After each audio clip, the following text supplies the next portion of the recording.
Salut tout le monde, donc pour ma première vidéo, je vais vous parler d'un château qui a été abandonné il y a plusieurs années.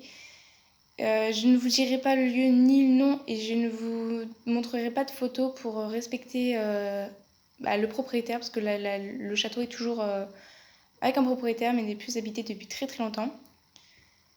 Il y aura du coup dans cette vidéo deux parties. Dans la première, il y aura l'explication du lieu, donc l'année de construction, par qui, le style et tout ça. Et dans la deuxième, ce sera les réserves que j'ai vis-à-vis du lieu. Du coup, pour l'explication du lieu, c'est un château qui a été construit entre 1882 et 1884 par John Burnett Steers et son épouse Béatrice de Trobriand. Ils ont créé un domaine qui entoure le château d'un très très beau parc. Donc j'ai visité et c'est vraiment un parc magnifique. Ce château a un style néo-gothique de plan massé avec une tour rectangulaire couverte en pavillon et en légère saillie sur la façade principale qui accoste le corps du logis. Donc sur la façade arrière, c'est un décor assez néo-gothique, donc vraiment néo-gothique, néo-gothique. Il y a des étages de soubassement à bossage irrégulier, des élévations de moellons enduits avec l'encadrement des baies, et des bandeaux horizontales, des corniches et des lucarnes en pierre de taille. Pour la deuxième partie, c'est les réserves du coup que j'ai vis-à-vis du lieu. Donc mes parents qui habitent à 5 minutes du lieu, on y allait il y a 6 mois avec ma mère et ma sœur.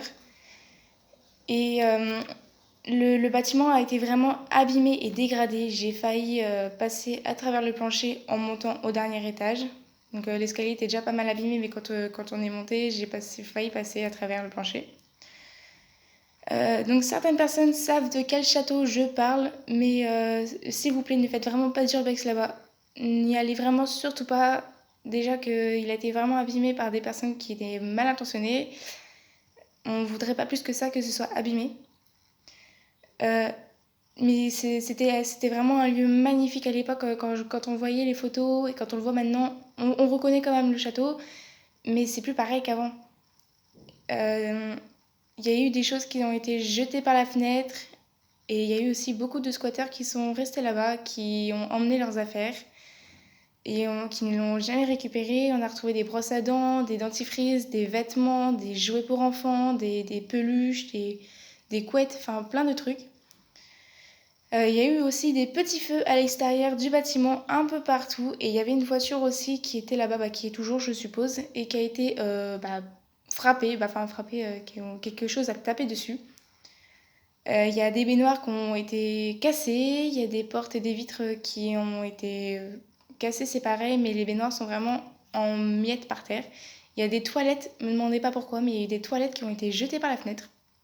Les fenêtres qui étaient vraiment magnifiques, il y avait certaines où c'était en vitrail, c'est pareil. Et du coup, maintenant, c'est vraiment très sinistre en fait. Quand on rentre dedans, déjà, il fait assez sombre dedans. Et même avec la lumière qui passe à l'intérieur, c'est toujours sinistre. À l'époque, il y a une dizaine d'années, c'était des appartements. Donc, ils avaient construit des appartements. Il y avait 3 étages et ils ont construit du coup 3 appartements. Mais le propriétaire n'a pas pu continuer à payer tout. Et du coup, il est parti dans un autre pays et n'est jamais revenu pour voir. On sait qu'il y a un gardien qui reste et qu'il est vraiment pas gentil quand il y a des urbexeurs qui passent. Il appelle directement la police, il va voir ce qui se passe. Ça a été dit qu'il avait un pistolet, mais ça, je ne sais pas du tout si c'est vrai ou faux.